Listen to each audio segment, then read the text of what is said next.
¿Qué tal amigos? Bienvenidos a un nuevo video. En esta ocasión estamos acompañados de José Luis Gómez, un amigo de la casa, para estar compartiendo un tema del cual ya varias personas me han estado preguntando, porque lo mencionamos así al pasar en otros videos, en otros encuentros, que tiene que ver con esta palabra o estas dos palabras que en algunas Biblias aparecen como dos palabras, en otras aparecen como una sola palabra, que es Jesucristo, ¿sí? Esta expresión y cuál es la importancia que tiene esta palabra, pero vamos a ver también en esta presentación un poco el trasfondo de la historia de cómo estas Biblias, las diferentes Biblias que fueron traducidas por los reformadores protestantes, han vertido, ¿sí? En su mayoría, en las versiones originales, han vertido esta expresión de una manera y cómo el paso del tiempo ha ido diluyendo esta palabra Jesucristo, que tiene que ver, como lo hemos hablado ya en otras oportunidades, con la humanidad de Cristo y con la divinidad de Cristo. Así que para contarnos un poco acerca de esto tenemos a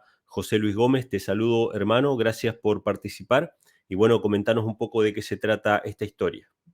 Bueno, ¿qué tal, Manuel? Ya sabes que siempre es un placer compartir momentos como estos contigo.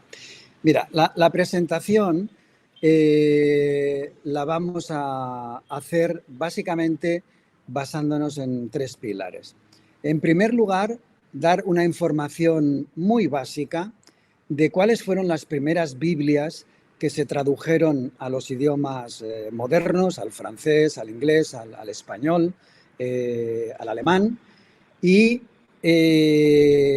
cuál era el contexto histórico de aquellos reformadores y cuáles eran las intenciones y los riesgos que tuvieron que asumir. De hecho, muchos de ellos, como veremos a continuación, pasaron por la hoguera, ¿verdad? Fueron sencillamente mártires ejecutados por el enemigo, que trató por todos los medios de ocultar la verdad y que desgraciadamente nosotros no somos conscientes, ¿no?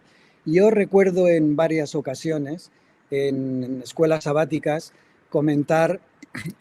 hacer comentarios acerca de lo importante que es tener una buena traducción de la Biblia, ¿no? Y, en fin, con tristeza ver cómo algunos hermanos pues casi que se mofan, ¿no? Como diciendo, bueno, ¿y esto y qué tiene que ver, no? Pues tiene que ver y mucho, y hoy lo vamos a comprobar tan solo en una palabra, ¿verdad? Que es la que viene, al menos en castellano, en prácticamente todas las Biblias, excepto las antiguas, ¿no? Entonces, vamos a hacer una pequeña introducción a esas Biblias antiguas, a las primeras que se tradujeron, del Textus Receptus, las más fiables. Luego vamos a entrar a analizar en algunos textos, inicialmente puse más de 40, luego los reduje con la intención de que no fuera demasiado pesada la presentación. Y finalmente vamos a ver en el espíritu de profecía, en Elena de White, los comentarios que hace precisamente acerca de eso, para que no quede absolutamente ninguna duda. Por supuesto, queda al criterio de cada persona el analizar lo que vamos a exponer a continuación, y lo dejo simplemente a sus conciencias y a su honestidad, ¿verdad?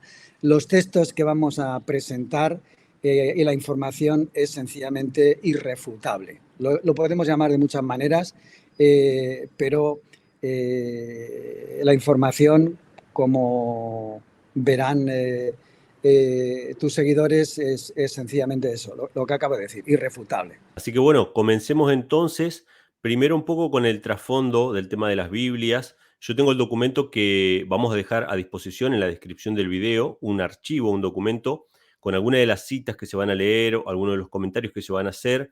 Seguramente vamos a estar poniéndolas en pantalla, Dios mediante, después de la edición, pero yo tengo acá el documento y esto arranca con la Biblia de Ginebra. Comentanos un poquito sobre eso y bueno, comentanos, digamos, esta introducción sobre el trasfondo de las traducciones bíblicas.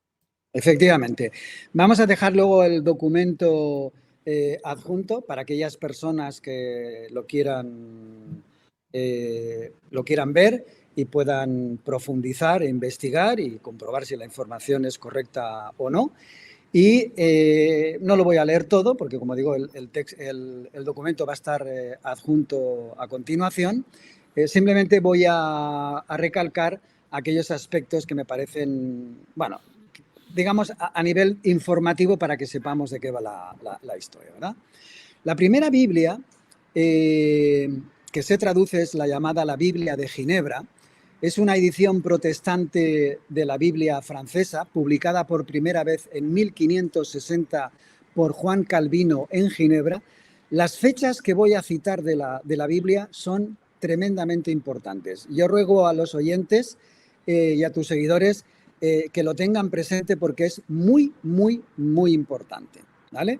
Esta Biblia data del 1560, como digo, publicada por Juan Calvino en Ginebra. Se trata de una edición separada de la Biblia de Ginebra, que se traduce al inglés por parte de los exiliados ingleses puritanos y que se hizo circular entre los siglos, principalmente siglos XVI y XVII. ¿Vale?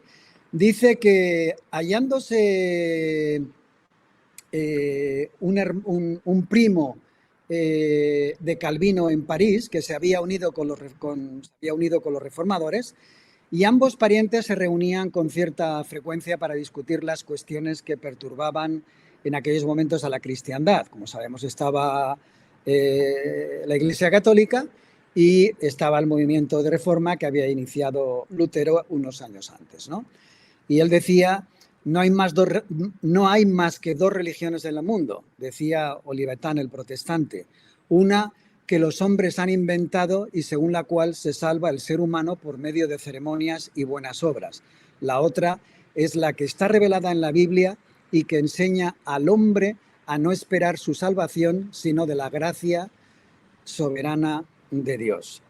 No quiero tener nada que ver con ninguna de vuestras doctrinas, respondía Calvino. ¿Creéis que he vivido en el error todos los días de mi vida? Lo cierto es que en medio de esta polémica, en la mente de Calvino se despertaron inquietudes y pensamientos que ya no dejarían de inquietarlo hasta el final de sus vidas, ¿verdad? Aunque Calvino estaba empeñado en tan infructuosas luchas, leo literalmente, cuando un día en que por casualidad pasaba por una plaza pública, presenció la muerte de un hereje en la hoguera.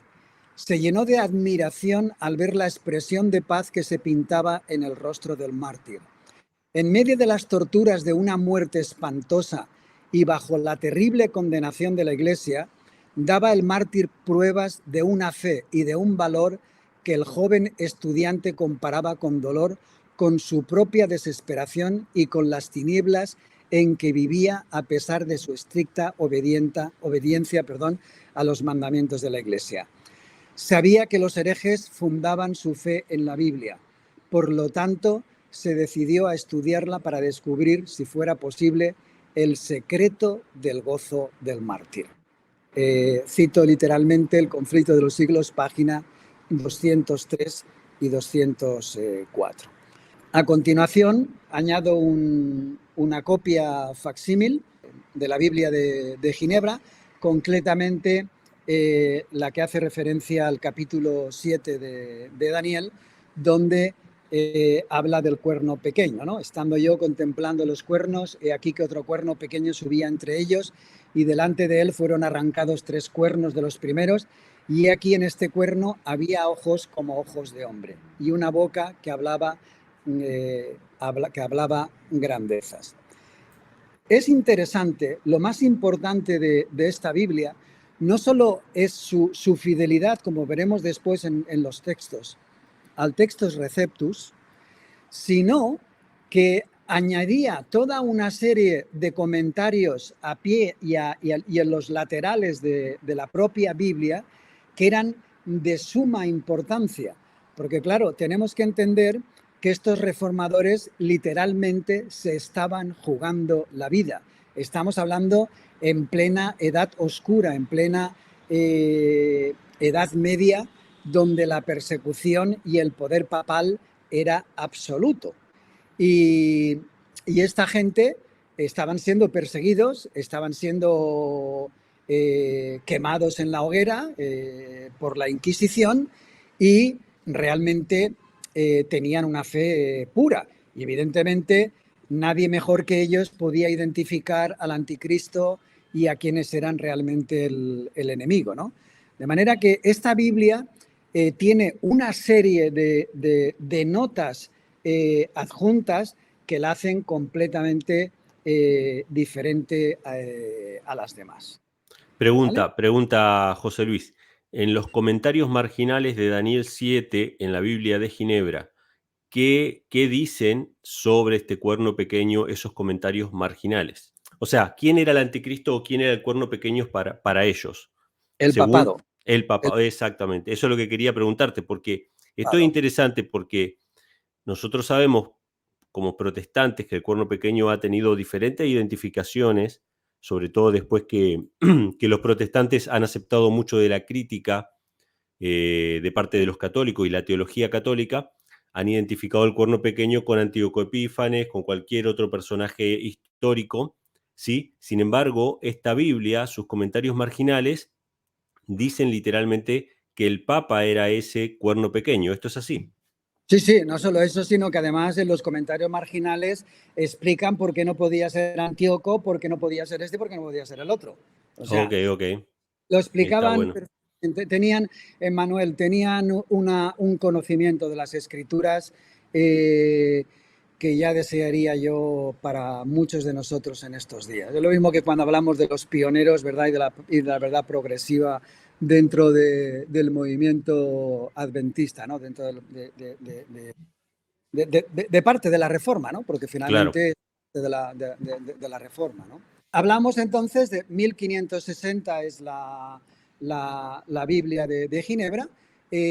Unos pocos años después, en 1569, tan solo 9 años después, se publica en Basilea, que como sabes es una ciudad también de Suiza, al igual que Ginebra, se publica la primera Biblia traducida integralmente en español por Casiodoro de Reina, que eso sí que te sonará más, Casiodoro de Reina y Cipriano de Valera, ¿vale?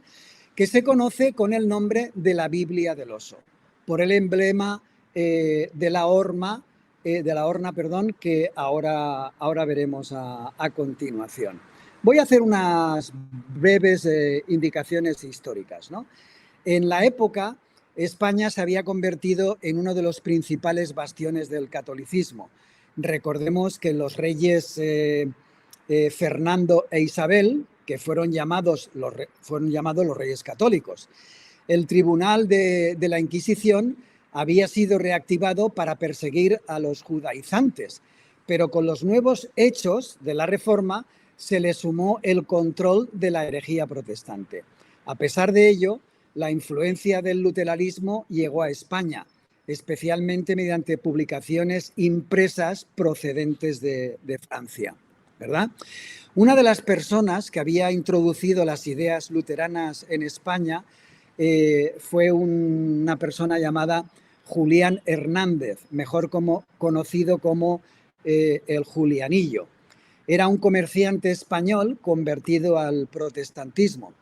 Tal vez por su aspecto demasiado delgado y jorobado, en las aduanas pasaba desapercibido y oculto en toneles de vino, Julianillo logró introducir muchas copias del Nuevo Testamento traducido al castellano.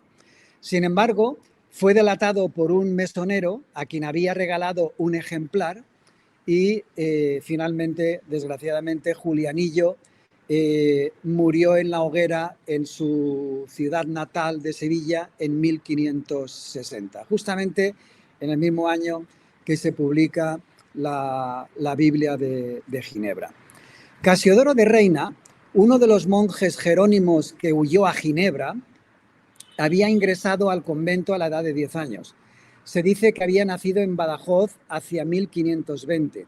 Así que cuando vino la persecución inquisitorial, era un fraile adulto y con una elevada formación. Reina no congenió con las ideas calvinistas dominantes en Ginebra y se trasladó a Londres con otros de sus compañeros. Allí fueron acogidos por la reina Isabel I y en 1562 Casiodoro fue ordenado pastor de la Iglesia de Inglaterra. En ese momento, cuando inició la traducción de la Biblia al español. Actividad que continuó en Amberes, como sabéis, Holanda, a donde se trasladó huyendo de falsas acusaciones, ¿verdad? Bueno, aquí podemos ver la portada de la Biblia del oso, que es un árbol truncado con un oso como comiendo de un panal de miel, y abajo se aparece perfectamente en letras romanas 1569, y el texto, aparte que está también en hebreo y tal, la palabra del Dios nuestro permanece para siempre. Es muy importante que recordemos las fechas. Repito, 1560 la Biblia de Ginebra, 1569 la Biblia del oso, y ahora vamos a ver otra que es un estandarte y que voy a decir alguna cosa que seguramente sorprenderá a alguno de nuestros oyentes. A continuación, aparece en 1604 el rey en 1604 el rey Jaime I de Inglaterra autorizó que se iniciara una nueva traducción de la Biblia al inglés. Se terminó en 1611, solo 85 años después de que apareciera la primera traducción del Nuevo Testamento al inglés por parte de Tyndale en 1526. La versión autorizada, o la llamada popularmente versión, o sea, King James Version, sería en inglés, la versión King James, la versión tal, se convirtió rápidamente en el estándar para los protestantes de habla inglesa. Su lenguaje fluido y el ritmo de su prosa han tenido una profunda influencia en la literatura en los últimos 400 años. Es la Biblia, según Elena White, que después de los valdenses considera la que más se ajusta al Textus Receptus y que era, sin lugar a dudas, la que utilizaban los pioneros adventistas. Como ocurre con la Biblia de Ginebra, para aquellos que no somos angloparlantes,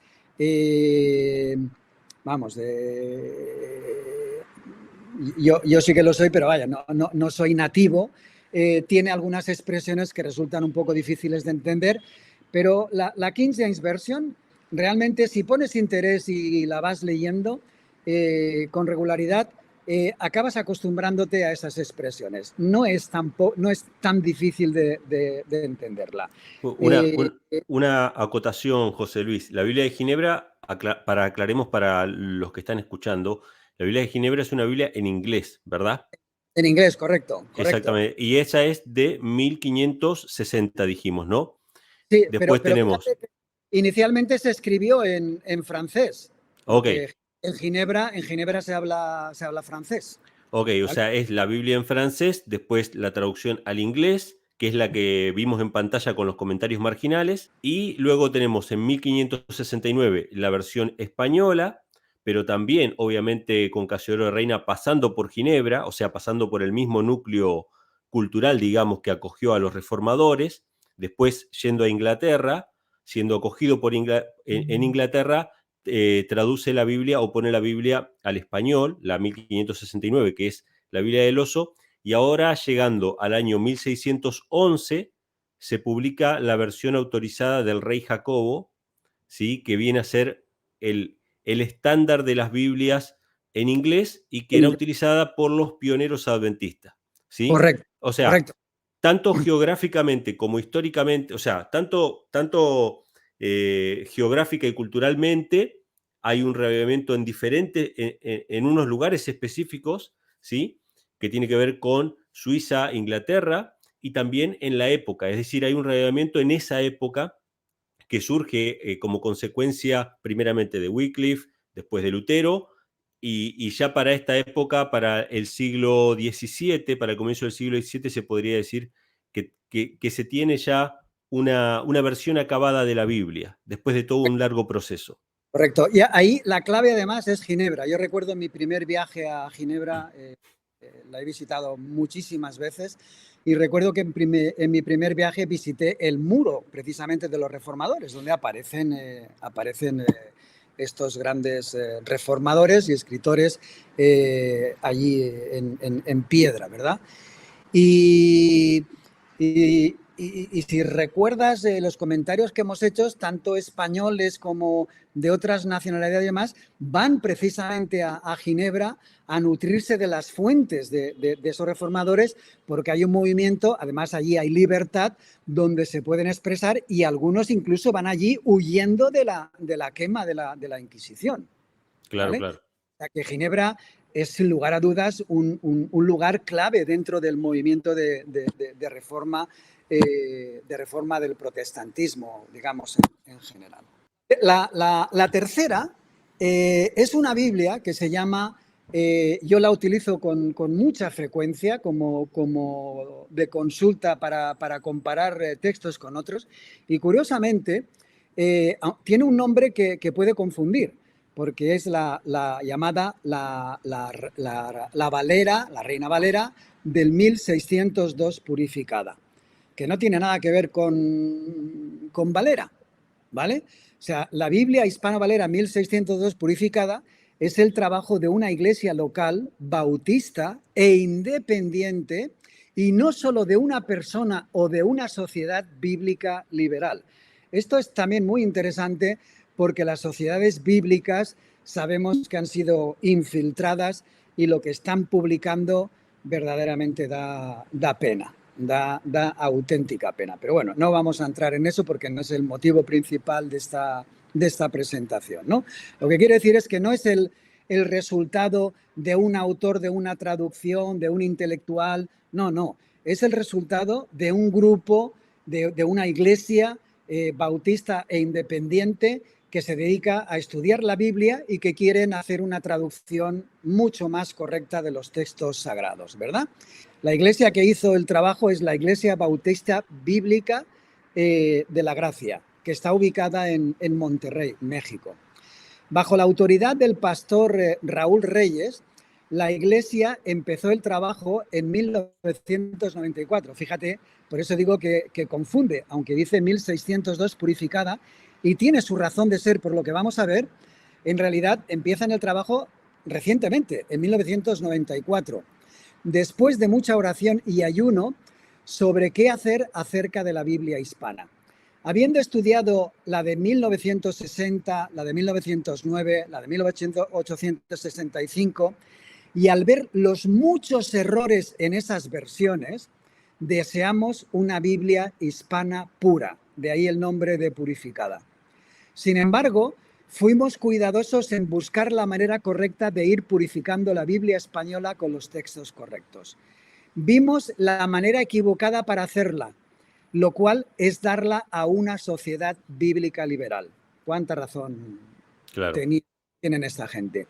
Porque ellos nunca habían estado interesados en diseminar una Biblia pura en español, más bien solo revisando versiones ya existentes con textos aún más críticos. También vimos, estoy hablando del testimonio que dan ellos, también vimos los problemas cuando un hombre que hace el trabajo por él mismo, conscientes de la importancia de tener creyentes afines y espirituales que trabajan juntos en la obra. Después de mucha oración y estudio, llegamos a la conclusión que guardar la palabra de Dios en su pura forma fue el trabajo del sacerdocio de creyentes, obrando juntos al unísono para leer y releer de nuevo la palabra de Dios una y otra vez. Como iglesia, reunimos todas las Biblias protestantes, españolas y antiguas en que podríamos conseguir trabajar juntos para ir verso por verso por estas muchas traducciones españolas diferentes. La verdad es que me parece muy correcta la introducción, me parece muy sabia la forma de abordar el problema, no que sea solamente un intelectual, sino que sean varios, reunir todas las Biblias ir sobre todo a las fuentes, a las Biblias antiguas, y como vamos a tener ocasión de comprobar ya dentro de unos minutos, es impresionante en Manuel la similitud que existe entre estas tres Biblias. La Biblia de Ginebra, la Biblia del Oso y la King James Version, ¿vale? Una consulta, en realidad un comentario y una consulta para que los que nos están escuchando no se pierdan el recorrido. Nosotros mencionamos que la traducción al español fue en el año 1569, que fue de Casiodoro de Reina, que él la puso al español. Pero, a un dato para mencionar, esa Biblia fue revisada en el año 1602 por Cipriano de Valera. Ahí es donde se convierte en Reina Valera, para que se entienda bien por qué tomaron la 1602 y no la 1559. Y estos cristianos, digamos, de la actualidad, en la década del 90, comenzaron un trabajo a partir de la Reina Valera, es decir, no la Biblia del Oso propiamente dicha, la 1559, sino que agarraron la 1602, que es la revisión de Cipriano de Valera, sobre la Biblia del Oso. Y quisiera comentar una cosita más, que muchas personas me han hablado de la Reina Valera 1602 purificada. Yo nunca la tuve, nunca la he leído, siempre he recomendado la 1909 y la Reina Valera Gómez, que me parecen a mí las versiones que más se apegan al texto recibido, obviamente con sus diferencias, con sus pequeños detalles y todo. Pero comentame si estoy bien en este relato y bueno, después vamos a ver también las diferencias que hay en cada versión, ¿no? Bueno, el trabajo de la 1602 purificada, la Valera 1602 purificada, es un estudio en profundidad de una serie de hermanos, de pastores y demás, que van a coger las Biblias actuales, que se dan cuenta que no se ajustan al texto para nada en muchos de los versículos, y que además luego van a las fuentes antiguas, ¿vale? Digamos que es un estudio comparativo de las diferentes versiones que hay. Y al final, evidentemente, se van a utilizar como fuentes inspiradas mejores las antiguas. Claro. Es decir, el tema de hoy, Emanuel, no es entrar tanto en todo el tema de las Biblias, que lo podemos hacer otra vez si quieres, ¿no? Pero, y además tú ya lo has hecho en alguna ocasión, sino el utilizar tres versiones de las primeras Biblias que se editan en castellano y en inglés, y compararla con la actual, concretamente con la expresión Cristo, Jesús y Jesucristo. Okay. ¿Vale? Entonces, antes ya de entrar ya directamente al tema, la que vamos a utilizar de actual es la Reina Valera del 1995, que es una de las más utilizadas actualmente, al menos dentro del mundo adventista. Difiere muy poco realmente de la versión de la 1960, y es la que se toma de base, por ejemplo, en la Biblia de Andrews, que además la propia Biblia de Andrews declaran los autores que certifican que esa Biblia ha sido revisada por ellos, y las notas, etcétera, etcétera, etcétera, y utilizan como texto base la Reina Valera de 1995, ¿correcto? O sea, Claro. esa sería más o menos la introducción, y para hacer la comparación entre los diferentes textos. Que dicho sea de paso, no tiene absolutamente nada que ver los comentarios de esa Biblia con el pensamiento del pastor Andrews. O sea, es decorativo el nombre de Andrews en esa Biblia, ya que Andrews creía todo lo contrario sobre los temas esenciales relacionados con la deidad, con lo que los comentaristas dejan a pie de página, etc.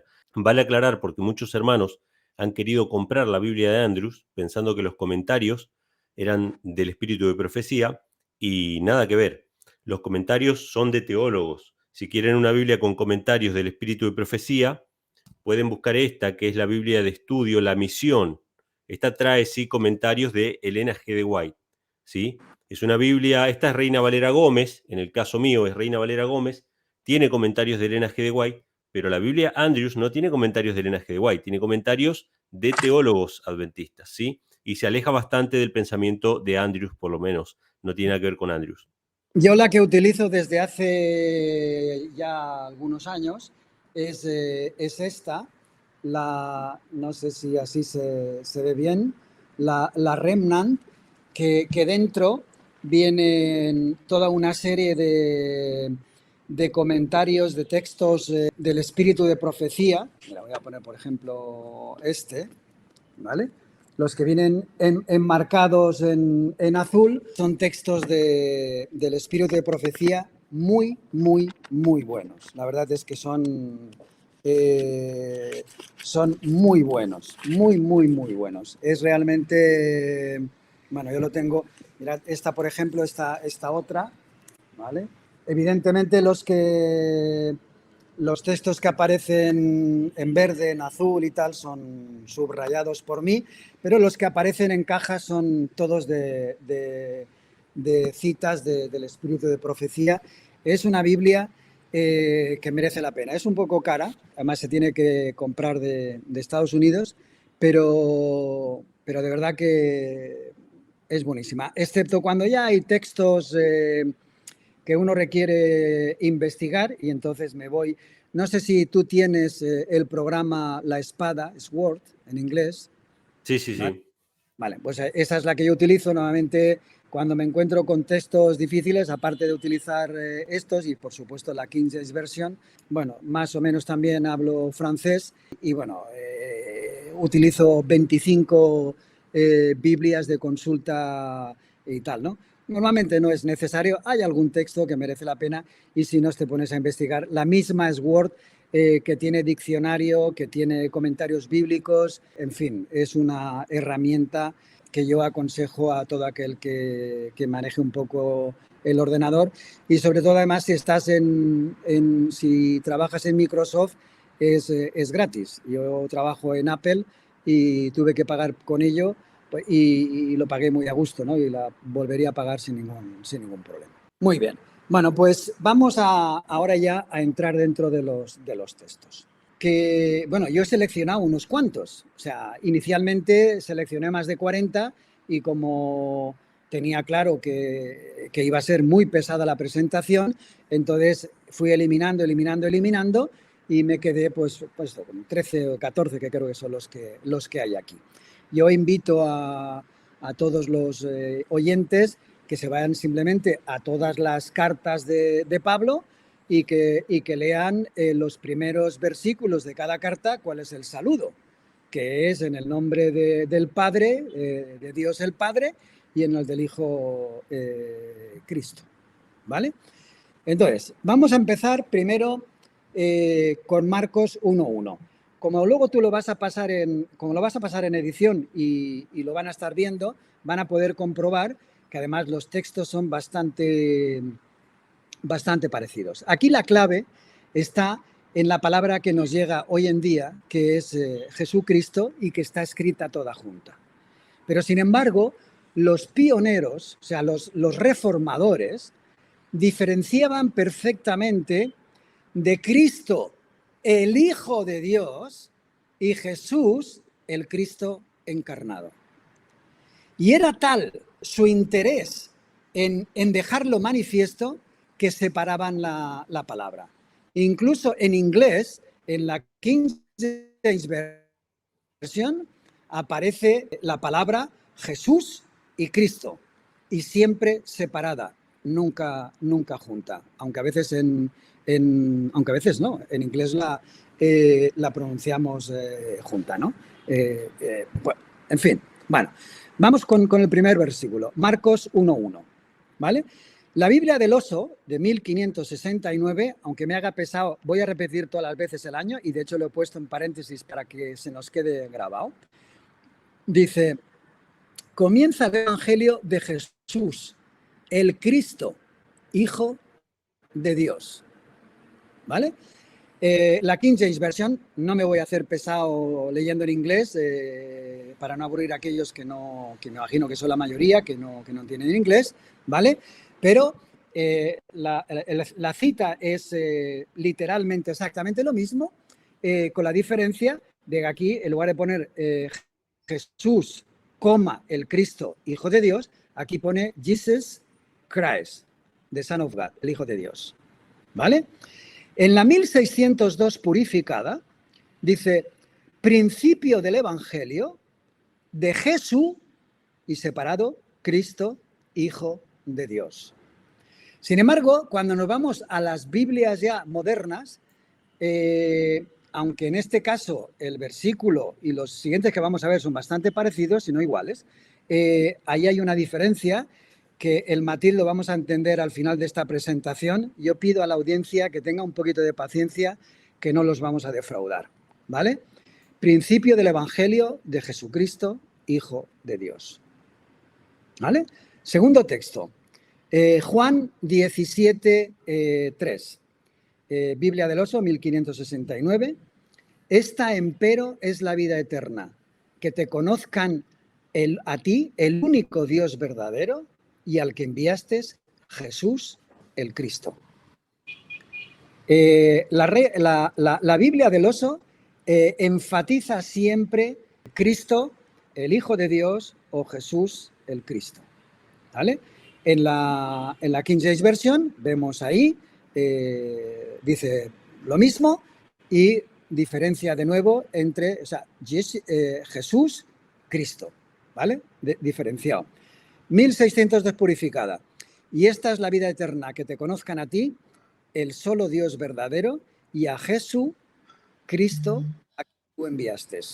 Es muy interesante que puedan ver la audiencia los textos, porque a veces cuando se leen se pueden oír como que es toda la misma palabra, cuando la palabra está diferenciada, ¿no? Claro. En la Reina Valera del 95, y esta es la vida eterna, que te conozcan a ti, el único Dios verdadero, y a Jesucristo, a quien has enviado. Hechos 8:37, otro texto importante. Reina del Oso 1569. Y Felipe dijo, si crees de todo corazón, bien puedes. Y respondiendo él, dijo, creo que Jesús, el Cristo, es Hijo de Dios. Y como tú has presentado en otras ocasiones, ese era el condicionante para que fuera bautizado y fuera salvo. La King James Version, de nuevo, nos aparece el texto Jesus Christ separado. 1602, y Felipe dijo, si crees de todo corazón, bien puedes. Y respondió él y dijo, yo creo que Jesucristo es el Hijo de Dios. Por supuesto, la del 95 no hace hincapié en eso. Felipe dijo, si crees de todo corazón, bien puedes. Él respondiendo dijo, creo que Jesucristo es el Hijo de Dios. ¿Vale? Pero, insisto, que tengan un poquito de paciencia, que luego entenderán la razón de que esté separado o que no lo esté, y por qué la reina, sobre todo, la Biblia del Oso enfatiza muy enfáticamente, valga la redundancia, esta expresión.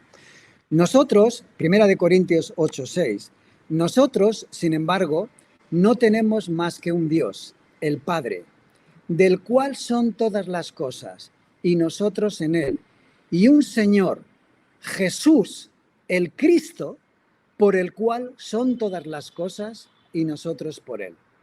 Qué belleza de versículo que escribió Pablo a los Corintios.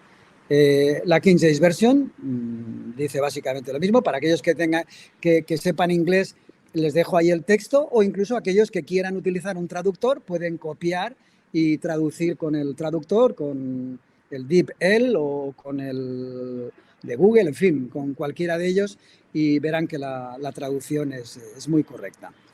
1602, para nosotros, empero, hay un solo Dios, el Padre, del cual son todas las cosas, y nosotros en él, y un Señor, Jesucristo, por el cual son todas las cosas y nosotros por él. ¿Vale? Reina Valera 95. Para nosotros, sin embargo, solo hay un Dios, el Padre, del cual proceden todas las cosas y para quien nosotros existimos, y un Señor, Jesucristo, por medio del cual han sido creadas todas las cosas y por quien nosotros también existimos. ¿Vale? Puede ser, yo sé que es un poco cansino leer el mismo versículo varias veces, pero cuando lo estén visualizando, y he cogido precisamente la del 95 porque más o menos se ajusta bastante, ¿verdad? Si fuéramos a otros versículos conflictivos, ya no digo la nueva versión internacional, la audiencia se daría cuenta de la gran diferencia que hay entre unos y otros, ¿no? No, y si te ibas a la nueva versión internacional, no ibas a encontrar la de Hechos, capítulo 8, verso 37, ni siquiera iba a estar ese texto. Así que menos mal que elegiste la 95. Sí, bueno, hay otras cosas tremendamente curiosas. Ya digo que no es el tema este, ¿no? Por ejemplo, primera de Juan 5:7, donde las Biblias protestantes lo incluyen y las Biblias católicas lo quitan precisamente porque saben que metieron la gamba y es una forma de pillarlos en fuera de juego, ¿no? Pero en fin, es otro tema. Estoy completamente de acuerdo contigo, Emmanuel. Gálatas 1:1, Biblia del Oso 1569. Pablo, apóstol, no de los hombres ni por hombre, sino por Jesús el Cristo y Dios el Padre que lo resucitó de los muertos. Este versículo es tremendamente interesante, ¿vale? En cuanto al tema de la divinidad, como vamos a ver después, ¿verdad? En concreto de Jesús, no de Cristo, de Jesús, no de Cristo. Porque ¿quién es el que resucita de los muertos a Jesús? Es Dios el Padre. Y Pablo lo está declarando bien claro en Gálatas y bueno, y luego Lucas en Hechos lo hace también, ¿no? Bueno, en la King James Version dice lo mismo, la 1602, Pablo apóstol, no de los hombres ni por hombre, sino por Jesucristo y por Dios el Padre que lo resucitó de entre los muertos, y luego continúa, ¿vale? Y bueno, la Reina Valera del 95, básicamente lo mismo, pero la palabra Jesucristo toda junta. Efesios 3:14. Por esta causa doblo mis rodillas al Padre del Señor nuestro Jesús, el Cristo. Ahí, la Biblia de Ginebra, la Biblia del Oso lo tenían perfectamente claro, ¿vale? Por esta causa doblo mis rodillas al Padre del Señor nuestro Jesús, el Cristo. ¿Ok? La 15 verso dice lo mismo. La 1602 purificada, por causa de todo de esto, doblo mis rodillas al Padre de nuestro Señor Jesucristo. ¿Vale? Y la Reina Valera del 95, lo mismo con la palabra Jesucristo todo junto, ¿verdad? Primera de Timoteo 2:5, porque hay un solo Dios, la Biblia del Oso 1569, porque hay un solo Dios. Asimismo, un solo mediador entre Dios y los hombres, el hombre Cristo Jesús. Esta es otra de las cosas, Emmanuel, que yo no acabo de entender, porque cuando hablamos de esa tercera persona, ¿verdad? Estamos, los hermanos y los cristianos en general se refieren, ¿qué es lo que no hace? ¿Qué es lo que no hace? Sería la pregunta, ¿no? ¿Qué es lo que no hace?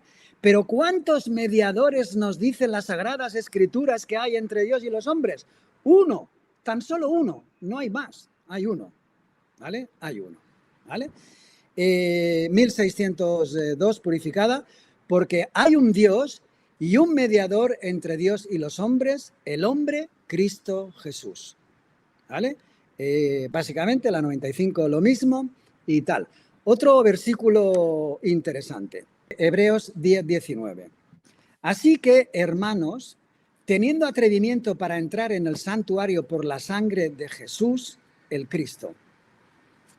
Este versículo es tremendamente interesante porque cambia completamente alguna de las doctrinas básicas y elementales del adventismo. Esta concretamente es fiel al texto, ¿vale? Pero no las otras. Por ejemplo, incluso la King James Version. Esta vez lo voy a leer. Having therefore, brethren, boldness to enter into the holiest by the blood of Jesus. Que básicamente viene a decir lo mismo, pero entrando en el lugar santísimo. ¿Vale? Lo mismo que cometen el error precisamente estos bautistas que no tienen conocimiento de toda la liturgia del santuario, ¿vale? Y aunque se basan en diferentes Biblias, aquí vuelven a hacer un error de traducción, ¿vale? Que dice, así que, hermanos, teniendo confianza para entrar en el lugar santísimo por la sangre de Jesús. Y la Reina Valera del 95, lo mismo. Así que, hermanos, tenemos libertad para entrar en el lugar santísimo por la sangre de Jesucristo. ¿Qué es lo que cambia esto la teología adventista? Pues sencillamente que nos cargamos Daniel 8:14, la profecía de las 2300 tardes y mañanas, que nos lleva precisamente al momento en el que Cristo o Jesús entra en el lugar santísimo en 1844. Lo mismo que sucede con Hebreos 9:12, también sucede lo mismo en la Biblia del Oso, dice que entró al santuario y en las versiones posteriores dice que entró al lugar santísimo, ¿no? Aquí la que es fiel, la que es correcta, como te das cuenta, es la Biblia del Oso, en 1569. ¿Vale? Ahora, no deja de ser curioso que la King James Version hable también del lugar santísimo. Y simplemente lo voy a dejar caer, no voy a dar más detalles, pero hay autores que declaran que la King James Version fue también manipulada por los jesuitas. Voy a decirlo claro y sencillo, ¿vale? ¿Con qué motivo? Cargarse la Biblia de Ginebra, ¿vale? Era un avance para ellos importante que todas esas notas a pie de página y en los laterales donde identificaba quién era el cuerno pequeño, quién era el anticristo, quién era todo lo demás, todo eso se lo quitaban de un plumazo. Claro, si quitaban todas esas notas laterales y encima manipulaban la Biblia como lo han hecho con las posteriores, evidentemente hubieran perdido toda credibilidad, ¿vale? Entonces era mejor quitar un 30% que no quitar un 60% y que no tuviera trascendencia y que no se divulgara la Biblia, ¿no? Básicamente es lo que parece ser que ocurrió. De todas formas, insisto, Elena White dice que es la que más se ajusta, no dice que es la mejor, ella dice que la mejor de todas es la valdense. La valdense era la mejor, la que más se ajustaba a textos receptus con muchísima diferencia. Y después de esa, de las que circulaban en inglés, la King James Version era la mejor. Hebreos 13:20, básicamente lo mismo. El oso y el Dios de paz, que sacó de los muertos al gran pastor de las ovejas por la sangre del testamento eterno, al Señor nuestro Jesús. Bueno, aquí no lo he subrayado en azul, pero básicamente dice lo mismo. From the death our Lord Jesus, the great shepherd. Bueno, es lo mismo. Habla de nuestro Señor. Aquí no aparece la palabra Jesús, ¿vale? 1602, y el Dios de paz que trajo de vuelta de entre los muertos a nuestro Señor Jesús, es Dios el Padre el que resucita a Jesús, ¿vale? El gran pastor de las ovejas por la sangre del pacto eterno, ¿vale? 1995, que tampoco lo he subrayado, básicamente dice lo mismo, simplemente la palabra Jesucristo todo junto. Ya vamos terminando. Primera de Pedro 1:3, Alabado sea el Dios y Padre de nuestro Señor Jesús, el Cristo, que según su grande misericordia nos ha engendrado de nuevo en esperanza viva por la resurrección de Jesús, el Cristo, de los muertos. ¿Vale? La King James Version lo mismo, la 1602 purificada. Bendito sea el Dios y Padre de nuestro Señor Jesucristo, el cual según grande misericordia nos ha reengendrado en esperanza viva por la resurrección de Jesucristo de entre los muertos. No cambia, básicamente lo mismo, sin la diferencia de que, bueno, otra vez todo junto, ¿no? Primera de Juan 1:3. Lo que hemos visto y oído, esto os anunciamos, para que también vosotros tengáis comunión con nosotros y que nuestra comunión sea con el Padre y con su Hijo Jesús, el Cristo, ¿vale? Y con su Hijo Jesús, el Cristo.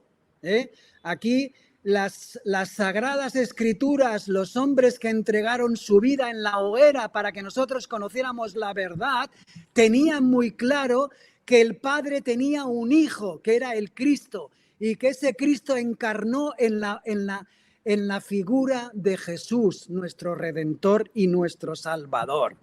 No era un hijo simbólico, no era un rol, no era una metáfora, era un hijo literal.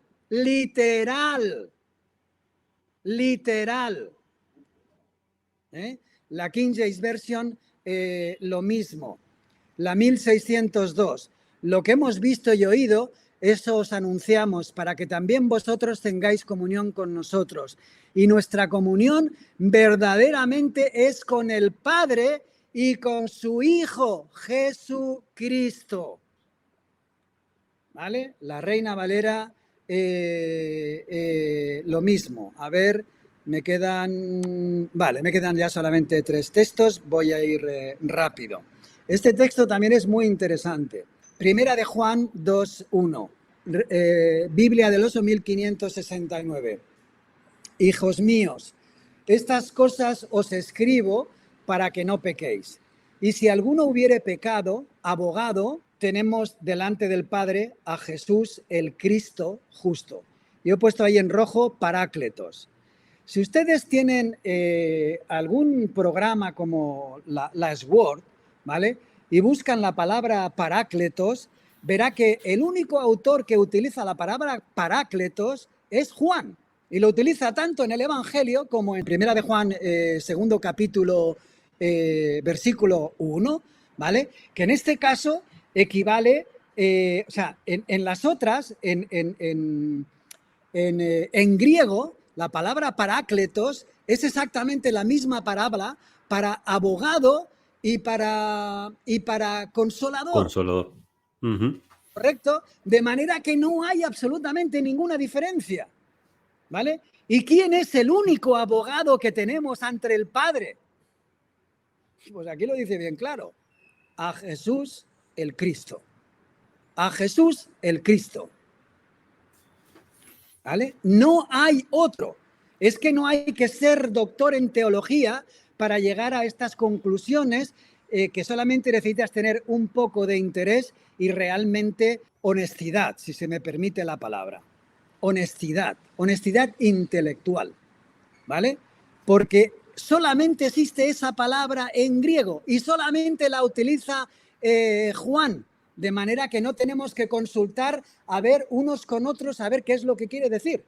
Creo que solamente la utiliza 5 veces Juan, 4 veces en su Evangelio, la mayoría en el capítulo 14 de Juan y en la primera epístola. La King James Version lo mismo, la 1602, hijitos míos, estas cosas os escribo para que no pequéis. Y si alguno hubiere pecado, un abogado tenemos para con el Padre, a Jesucristo el justo.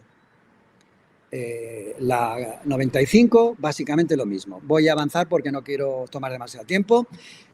Primera de Juan 4:2. En esto conoced el Espíritu de Dios. Todo espíritu que confiesa que Jesús, el Cristo, es venido en carne, es de Dios. La 1602, en esto conoced el Espíritu de Dios. El Espíritu de Dios. Todo espíritu que confiesa que Jesucristo es venido en carne es de Dios. ¿Vale? Y ya el último versículo, y ya nos vamos a los textos del Espíritu de Profecía, que sin duda nos van a aclarar todo este tema. Espero que no quepa ya ninguna duda al respecto, ¿no? Segunda de Juan 1:3. Sea con vosotros gracia, misericordia y paz de Dios Padre y del Señor Jesús, el Cristo, Hijo del Padre, en verdad y caridad. En otros dice, por ejemplo, en la King James Version, estoy leyendo, in truth and love, en verdad y en amor. Bueno, caridad y amor, es lo mismo. Biblias que lo traducen de la misma manera, ¿no? Pero fíjate, Manuel, es que no puede ser más claro este texto, ¿vale? Voy a leer la de 1602 purificada, porque básicamente dice lo mismo. Sea con vosotros gracia, misericordia, paz, de Dios el Padre y del Señor Jesucristo, el Hijo del Padre, en verdad y amor. Un comentario simplemente como para resumir o para sacar en limpio de todos los textos que hemos leído. En las versiones más antiguas, o sea, en las versiones originales, tanto la King James como la Biblia del Oso, e incluso esta versión moderna, pero que está basada en la versión antigua, que es la 602 purificada, se hace una aclaración, una distinción entre estos dos títulos. Uno, el nombre de Jesús, y el otro, el título de Cristo. Sí, se hace una distinción y se lo separa. Jesús, el Cristo o Jesucristo. Las versiones modernas lo que hacen es poner estas dos palabras juntas sin hacer distinción entre dos aspectos o dos facetas que tiene nuestro Salvador. Porque obviamente nuestro Salvador ya era hijo del Padre en los cielos, pero tomó nuestra naturaleza, vino a este mundo y hoy, como hemos leído en varios de estos versículos, tenemos un solo mediador entre Dios y los hombres que la Biblia lo llama de esta manera, o por lo menos las versiones viejas de la Biblia lo llaman de esta manera. El hombre Cristo Jesús, ¿sí? O como lo han traducido posteriormente, Jesucristo hombre, pero esta expresión, el hombre Cristo Jesús, ¿sí? Que es esa unión misteriosa entre lo divino y lo humano, ya estaba reflejado en estas Biblias, tanto la Biblia del Oso como la Biblia King James antigua. Ahora lo que vamos a hacer es revisar unas citas del Espíritu de Profecía que nos arrojan luz sobre esta cuestión y por qué era importante que estas expresiones se mantengan de esa manera. Correcto. Y lo que nos van a probar estas expresiones, bueno, yo voy a hacer algún comentario más, ¿verdad? Nos van a mostrar la importancia de que estos reformadores inicialmente mantuvieran la pureza del Textus Receptus, donde hacía esa diferenciación entre Cristo, el Hijo de Dios, y Jesús, el Cristo encarnado. ¿Vale? Okay. Vamos allá con las citas. La primera está en Exaltad a Jesús, en la página 70, párrafo 1. Yo ruego e invito, a nuestros oyentes, a tus seguidores, que se cojan el documento luego, que vayan poco a poco y que lo revisen y lo comprueben por ellos mismos. Y bueno, ya lo dejo a su conciencia, ¿vale? La naturaleza humana del Hijo de María ¿fue cambiada en la naturaleza divina del Hijo de Dios? No. Las dos naturalezas se mezclaron misteriosamente en una sola persona, el hombre Cristo Jesús. En él moraba toda la plenitud de la deidad corporalmente. Cuando Cristo fue crucificado, su naturaleza humana fue la que murió. La deidad no disminuyó ni murió. Esto habría sido imposible. Cristo, el Inmaculado, salvará a cada hijo e hija de Adán que acepte la salvación que se le ofrece, que consienta en convertirse en hijo o hija de Dios. El Salvador ha comprado a la raza caída con su propia sangre. Fíjate en Manuel la importancia, y después de ver los versículos y analizar las Biblias, la importancia que tiene ahora entender esta cita de Elena White, ¿vale? Porque ella dice, el hombre Cristo Jesús, y habla de las dos naturalezas, de la divina, Cristo, y de la humana, y que la divina no puede morir porque sencillamente es inmortal. Sin embargo, la humana, como hemos visto antes en los textos, es así que es la que muere. Y es la que el Padre tiene que resucitar y restaurarlo a la posición anterior. Está claro, ¿no? Claro. Vamos con la segunda. Está en Sign of the Times, en Señales de los Tiempos, el 10 de mayo de 1899. Pero aunque la gloria divina de Cristo, ahora tenemos que tener claro, de hecho, nosotros deberíamos ir con cuidado. Cuando hablamos de Cristo, cuando hablamos del Hijo de Dios, de Cristo, estamos hablando de la divinidad, ¿vale? Y cuando hablamos de Jesús, estamos hablando de ese Cristo encarnado, que ahora, como sabemos, está representando como gran sumo sacerdote en el lugar santísimo, ¿vale? Mientras que el otro, el Cristo divino, ¿vale?, a través de su espíritu, es el que mora en todos nosotros. Bueno, vamos a seguir porque lo tenemos en las citas más adelante. Pero aunque la gloria divina de Cristo estuvo por un tiempo velada y eclipsada porque Él asumió la naturaleza humana, sin embargo, no cesó de ser Dios cuando se hizo hombre. Lo humano no tomó el lugar de lo divino, ni lo divino de lo humano. Este es el misterio de la piedad. Las dos expresiones, humano y divino, eran estrecha e inseparablemente una en Cristo. Y sin embargo, tenían una individualidad diferente. Luego entenderemos mucho mejor cuando Elena White habla de la tercera persona de la divinidad, que no es más ni menos que esto. No es más ni menos que esto. Aquí quiero hacer una nota. En fin, quiero ser respetuoso con todos, ¿no? Pero a mí me da la sensación que hemos perdido el sentido común y toda capacidad de crítica. Que no nos parecemos en nada a los bereanos. Los bereanos los pone Pablo como un ejemplo de lo que debemos ser, investigadores de la verdad y buscar la verdad. Y si la encontramos y reconocemos que esa es la verdad, entonces seguirla sin condicionantes. Pero que no hay nada de malo en cuestionarla, ¿vale? En buscar e investigar, ¿vale? ¿Por qué digo esto? Porque a mí cada vez que me aparece una cita de MR, Manuscript Release, que la traducción al español puede ser tanto manuscritos liberados como manuscritos desclasificados. Entonces, ¿por qué se tienen que desclasificar unos documentos que forman parte del espíritu de profecía? No sé si conoces la historia.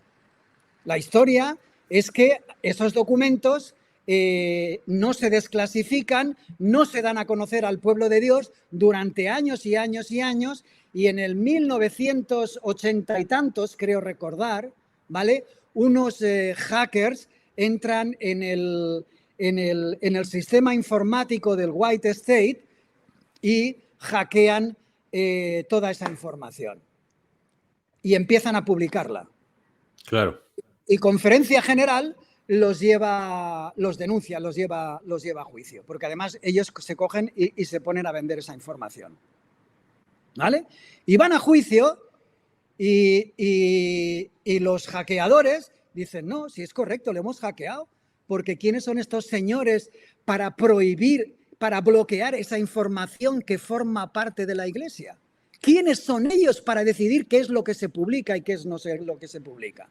Lo que ellos nos han dicho toda la vida, no, es que los descendientes no querían para mantener la privacidad. No me digas tonterías, por favor. Tú tienes el libro de El Ministerio de Curación, mensajes, en fin, hay montones de cartas de ellas donde simplemente se omite el nombre de la persona y nos vamos al principio o a la recomendación. Claro, claro. ¿Vale? ¿Por qué no se publicaron estos mensajes? Yo invito a aquellas personas que les gusta investigar, que investiguen, que miren estas citas. Porque cada vez que aparece una cita con MR de manuscritos liberados o desclasificados, ahí había un interés en que eso no se conociera. Porque cualquiera de estas citas que se hubiera conocido no hubiera pasado lo que ha pasado y lo que está pasando hoy en la Iglesia. ¿Qué pasó con el juicio, José Luis? Bueno, sencillamente que el juez les dijo que tenían razón. Ganaron los hackers. Ganaron los hackers. O sea que estos manuscritos liberados son manuscritos liberados a regañadientes. A regañadientes. Entonces los hackers lo que hicieron fue otra cosa. Nunca me sale la palabra en español, blackmail. Sobornaron, por decirlo de alguna forma, ¿no? Sobornaron o amenazaron a los de Conferencia General con ellos publicar todos esos manuscritos si no los hacía Conferencia General. Es decir, al final esos manuscritos iban a llegar a los adventistas, ¿vale? Con la vergüenza de que el White State, la Conferencia General, no los hubiera liberado. Ante esa disyuntiva no tuvieron más remedio que ellos mismos liberarlo. Pero fíjate, es curioso, Manuel, porque en inglés van por el tomo 26 y en español... Eso te iba a decir. Nada, en español nada, creo. Sí, en español van por el tomo 5. Okay. No sé si han empezado por el tomo 6, ¿vale? Okay. Pero fíjate tú la desvergüenza, fíjate el interés y quiénes son realmente los que están detrás de esta manipulación, ¿vale? Es que lo tengo que decir abiertamente, o sea, yo ya sé que algunas personas, algunos hermanos, algunos amigos a quien yo quiero y aprecio en gran manera, se van a molestar con mis palabras, pero es que yo creo que ha llegado el momento en que tenemos que decir las cosas bien claras para que la gente lo sepa. ¿Vale? Es como el mensaje de Apocalipsis 14. Hay que decírselo claramente a la gente. Luego ya cada cual que haga lo que quiera. ¿Vale? Y sabemos que además la mayor persecución va a venir de dentro de la propia iglesia. Claro, ¿vale? Claro. Entonces, fíjate si tiene tela los textos, estos MR que vamos a leer. La verdadera fe y el reposo en Dios van siempre acompañados de la iluminación del Espíritu Santo, de quien somos templo. El Espíritu Santo es el Espíritu de Cristo, es su representante, es la agencia divina que lleva la convicción a los corazones. Cuando el poder de su Espíritu se revela a través de los siervos de Dios, contemplamos la divinidad destellando a través de la humanidad. Cuando está acompañado por el Espíritu Santo, es decir, Cristo, la divinidad, la presentación de la verdad tal como es en Jesús tendrá más valor que todo el honor o la gloria del mundo. Volumen 13 de manuscritos desclasificados, página 313, página 3. Vamos con otra, volumen 14. Esta es brutal, esta es una auténtica vergüenza, y lo tengo que decir así con todas las palabras, ¿vale? Es una auténtica vergüenza que cuando presentan la Trinidad, el Espíritu Santo y demás, los pastores no tengan la decencia y la honestidad intelectual, al menos de citarla. Ya no digo que la crean, pero al menos de citarla y dar pie a los hermanos para que sepan exactamente a qué atenerse. ¿Vale? Estorbado por la humanidad, Cristo no podía estar en todos los lugares personalmente. Por lo tanto, era totalmente ventajoso para ellos que los dejara, fuera su Padre y enviara al Espíritu Santo para que fuera su sucesor en la tierra. El Espíritu Santo es Él mismo, despojado de la personalidad humana e independiente de ella. Él se representaría a sí mismo como presente en todos lugares por su Espíritu Santo como el omnipresente. Pero el Consolador, que es el Espíritu Santo, a quien el Padre enviará en mi nombre, aunque no lo veáis, esta frase fue añadida por Elena White, os enseñará todas las cosas y os recordará todo lo que os he dicho. Juan 14, 26. Pueden leer también, si quieren, Juan 7, 39, ¿vale? Donde dice, es necesario que yo vaya, que sea glorificado para que entonces venga el Espíritu Santo. Hasta que Jesús no asciende, es aceptado el sacrificio por el Padre y repuesto en sus honores antes de su encarnación, ¿verdad? No podía enviar al Espíritu Santo, es decir, al Cristo, al Espíritu de Cristo, al Espíritu de la divina de Él mismo, ¿vale? Sin embargo, os aseguro que os conviene que me vaya, porque si no me voy, no vendrá a vosotros el Consolador. Pero si me voy, os lo enviaré. ¿Quién es el que lo envía? Cristo, ¿vale? Y si el Consolador fuera el otro, que hablan también en ese mismo capítulo de 14, ¿verdad? El otro Consolador, si era el otro Consolador, ¿por qué tenía que irse? ¿Por qué tenía que ir Cristo al cielo? Claro. ¿Por qué era condición sine qua non que Cristo subiera y se presentara ante su Padre para recibir el Consolador? Si el Consolador era otro, ¿para qué se tenía que marchar? Lo podían haber recibido. Pero si es que esto es de sentido común, por favor. En fin, vamos con otra, también de mensajes liberados o desclasificados. No es esencial que usted sepa y pueda definir lo que es el Espíritu Santo, ¿vale? Esa es otra, que cuando se ven acorralados, entonces dicen, no, es que Elena dice que no tenemos que hablar, esto es un misterio y tal. No es esencial que usted sepa y pueda definir lo que es el Espíritu Santo, ¿vale? Cristo nos dice que el Espíritu Santo es el Consolador y el Consolador es el Espíritu Santo. El Espíritu de verdad que el Padre enviará en mi nombre. Yo rogaré al Padre y os dará otro Consolador para que esté con vosotros para siempre. El Espíritu de verdad al cual el mundo no puede recibir porque no le ve ni le conoce, pero vosotros le conocéis porque mora con vosotros y estará con vosotros.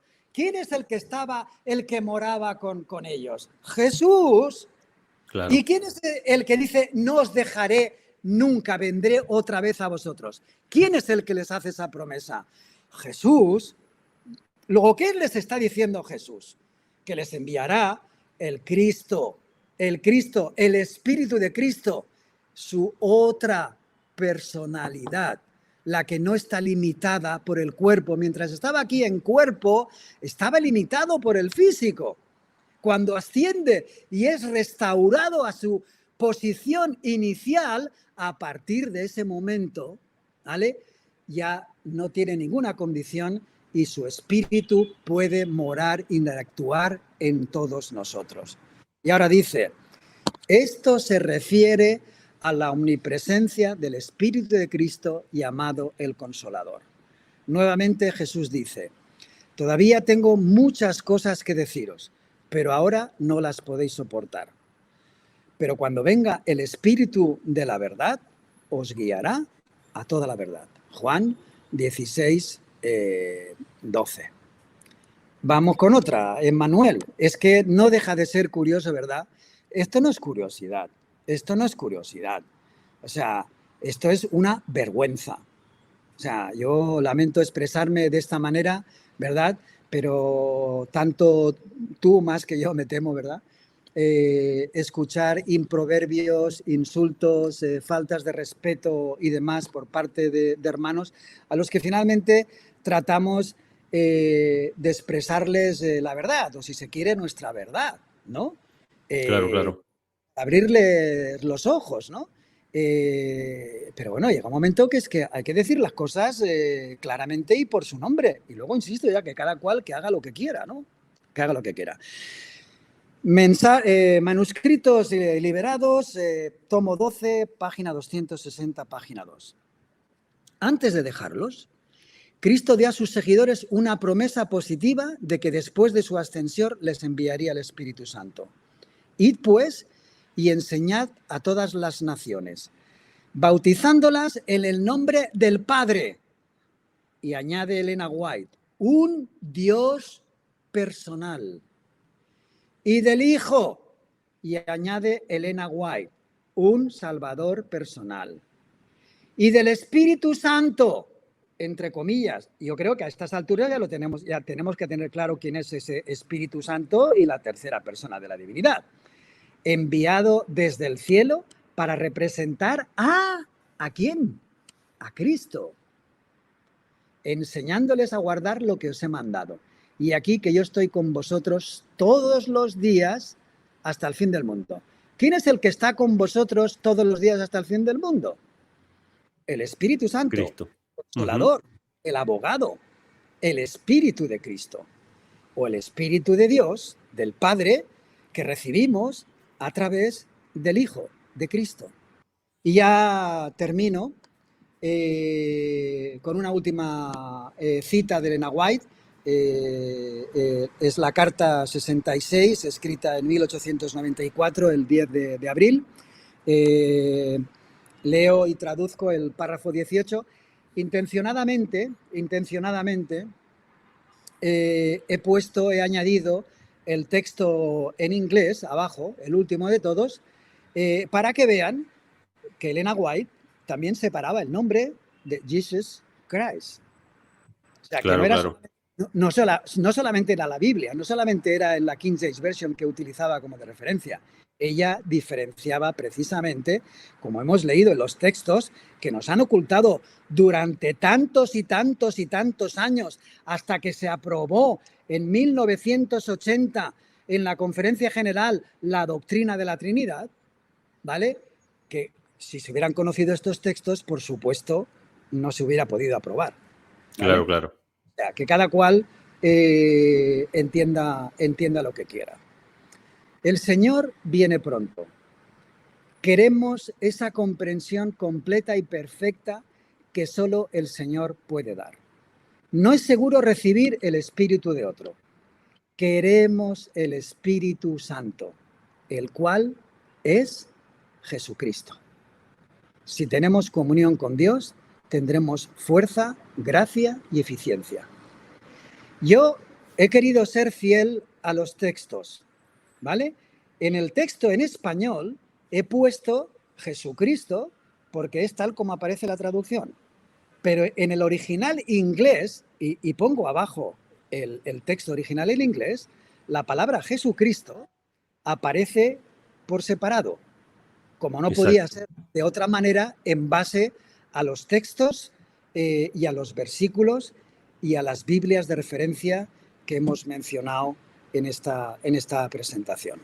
Así es, así que tenemos acá, primero, la mención de Elena G. White de que no podemos recibir el espíritu de otro, queremos el espíritu del Señor, dice, el cual es, y en inglés lo dice de esta manera, Jesús, Cristo, ¿sí? Y en consonancia con otra palabra de ella, donde ella dice que lo divino y lo humano estaban mezclados en la persona, lo voy a buscar acá, en el hombre Cristo Jesús, ¿sí? Estas expresiones, el hombre Cristo Jesús y Jesús, el Cristo, son expresiones que aparecen en las versiones antiguas de la Biblia y que Elena G. White también las mencionaba de la misma manera, haciendo esta diferenciación entre la divinidad y la humanidad de Cristo. ¿Alguna cosa más que quieras agregar al respecto, José Luis? No, sí, que a mí me causa mucha tristeza todo esto, Manuel. Me causa mucha tristeza porque no puedo entender que sigamos defendiendo una posición que no tiene ninguna base bíblica, que no tiene ninguna base del espíritu de profecía y que no tiene sentido común por ninguna parte. O sea, absolutamente por ninguna parte. Por ninguna parte. Claro. Y además que cuando uno investiga y profundiza, se dan cuenta que hemos sido totalmente manipulados, totalmente manipulados. ¿Por qué no se han dado a conocer, por ejemplo, todos estos manuscritos desclasificados, entre comillas, hasta recientemente, hasta hace pocos años? ¿Por qué todavía en español? ¿Por qué todavía en español? Con la cantidad de creyentes que hay, solamente van por el tomo, no sé si han terminado el 5, por el 6. Pero es que no te lo pierdas. Es que hemos hecho gestiones incluso a la editorial interamericana y demás, ¿vale? Y en inglés todavía los puedes tener en PDF. Pero es que en español tienes los libros, ni siquiera los tienes en PDF. No hay que ser un entendido ni ser un profesional en artes gráficas, ¿vale? Antes de imprimirlo, hoy en día lo tienes todo en escrito y tal. ¿Qué te cuesta pasarlo a PDF? Claro, Absolutamente. claro. Si lo tienen en PDF, ¿qué le cuesta publicarlo y darlo a conocer? ¿No será que Ujú. hay otros intereses en que esto no tenga toda la divulgación que querríamos que tuviera? Claro, ¿Eh? claro. De manera que lo taparon hasta más de 1980. Eso es así, eso es así. Hermanos, hasta aquí la presentación que hemos hecho, este PDF está disponible en la descripción del video, lo vamos a dejar para que ustedes lo puedan descargar. Eh, el tema central o lo importante que podríamos sacar de lo que hemos presentado hasta acá o de lo que ha presentado José Luis es esta pequeña diferenciación que pasa desapercibida en la mayoría, por lo menos para mí, ha pasado desapercibido durante mucho tiempo hasta que José Luis me hizo algunas observaciones acerca del nombre o el título Jesucristo, que en las antiguas versiones aparece separado, Jesús el Cristo. Elena G. White lo presenta de la misma manera y evidentemente tiene una relación con la doble naturaleza, incluso con la doble personalidad, podríamos decir, porque es una palabra que utiliza Elena G. White, del Salvador en su personalidad humana y su personalidad divina, que si bien estaban misteriosamente mezcladas en su encarnación, hoy actúan de manera independiente, mientras que el Jesús humano y glorificado intercede en el santuario celestial por nosotros en el cielo. Es su espíritu, el espíritu de Cristo puede estar con nosotros todos los días hasta el fin del mundo conforme a su promesa, y esta verdad preciosa, obviamente, si es ocultada, si es manipulada, si es torcida, puede llevar a las personas a diferentes conclusiones erróneas, como una de las más conocidas que lamentablemente ha caído el adventismo, que es la doctrina trinitaria. ¿Alguna cosa más que agregar, José Luis, para concluir? Simplemente que pongan interés, no por mí, porque yo no lo merezco, ¿verdad? Que pongan interés en el tema porque les va la vida eterna. Les va la vida eterna. En otros tiempos, a veces me han hecho la pregunta y mi respuesta desde hace un tiempo es la misma. En otros tiempos hay personas que hubieran sido, que serán salvas, vaya, sin haber conocido la verdad o toda la verdad. En estos momentos, estoy seguro de que no. Sobre todo cuando estamos predicándola, cuando estamos enfatizando quién es el verdadero Dios, quiénes forman la divinidad, ¿vale? Y lo demás. Decía en Juan 3:17 y en el capítulo 9 de Juan, si no recuerdo mal, hablando de la ceguera, requeriría una reflexión más profunda y una explicación, pero habla básicamente de tres cegueras. Habla de la ceguera física, ¿vale? Cuando Jesús coge saliva, unta con tierra, hace barro y se lo pone en los ojos al ciego y le dice, vete al estanque de Siloé, lávate y serás sano.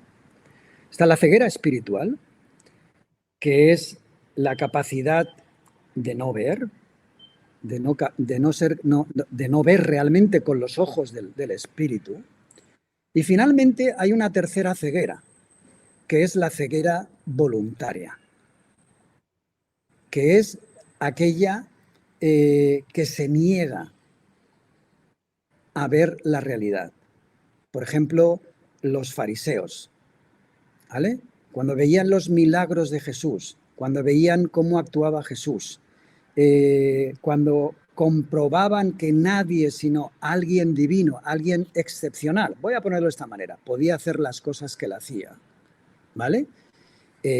Lo único que querían era su muerte porque les molestaba, porque de alguna manera revelaba sus mentiras, ¿verdad? Esa es la tercera y la peor, que es la ceguera voluntaria, ¿vale? Yo creo que estamos viviendo en unos momentos de ceguera voluntaria, donde se niegan a escuchar las evidencias, donde se niegan a escuchar lo que dice la palabra de Dios. Solamente hay que tener un mínimo de honestidad intelectual y, por supuesto, creer en el espíritu de profecía, que evidentemente, claro, les molesta un montón, ¿vale? Y leer ni siquiera el primer capítulo de Patriarcas y Profetas. ¿Qué va? Si solamente tienes que leer las 3 primeras páginas. Tienes que leer las 3 primeras páginas, Manuel, y tú lo sabes incluso mejor que yo. ¿Vale? En esas primeras 3 páginas, ¿vale? Está el conflicto en el cielo, la rebelión de Lucifer, que quiere entrar en ese dúo celestial, en esa divinidad, ¿vale? Y el Padre le dice claramente que nadie, excepto su Hijo, puede entrar en deliberación, en consejo con él. Y el lío que se monta es tan grande que el propio Padre, el Dios Padre, convoca a todo el universo, a todos los ángeles, y reunidos todos delante, dice, este es mi Hijo, el único, y además al que debéis adorar exactamente igual que a mí. Y no hay nadie más. Eso se sabe en las 3 primeras páginas de Patriarcas y Profetas. ¿Vale? Así es que estamos ante una ceguera voluntaria. ¿Vale? Y lo tienen que saber, ¿vale? Porque el Señor nos llamará a capítulo cuando llegue el momento y nos demandará responsabilidades, ya no solo por los errores que hayamos cometido, sino por haber llevado a otros a la perdición, que es lo que está pasando. Claro, claro. Eso así. Muchas gracias, José Luis. Bueno, le damos las gracias también a todos los amigos que se han quedado hasta el final. Este tema se ha ido un poquito más extenso de lo que acostumbramos, pero realmente valió la pena porque hemos podido verificar con nuestros propios ojos cada uno de los textos. Así que te agradezco nuevamente, José Luis. Recuerden que el documento está en la descripción de este video. También probablemente lo pegue en uno de los comentarios para que lo puedan encontrar fácil. Y también vamos a poner, si es posible, vamos a poner en el documento el email de José Luis para los que se quieran comunicar con él, para pedirle más información, etcétera, etcétera, sobre estos temas que son, podríamos decir, un poco el centro del ministerio personal de José Luis. Así que, José Luis, nuevamente muchas gracias y bueno, Dios mediante, en alguna otra oportunidad nos estaremos encontrando. A ti, hermano. Bendiciones, saludos para todos, nos vemos en la próxima.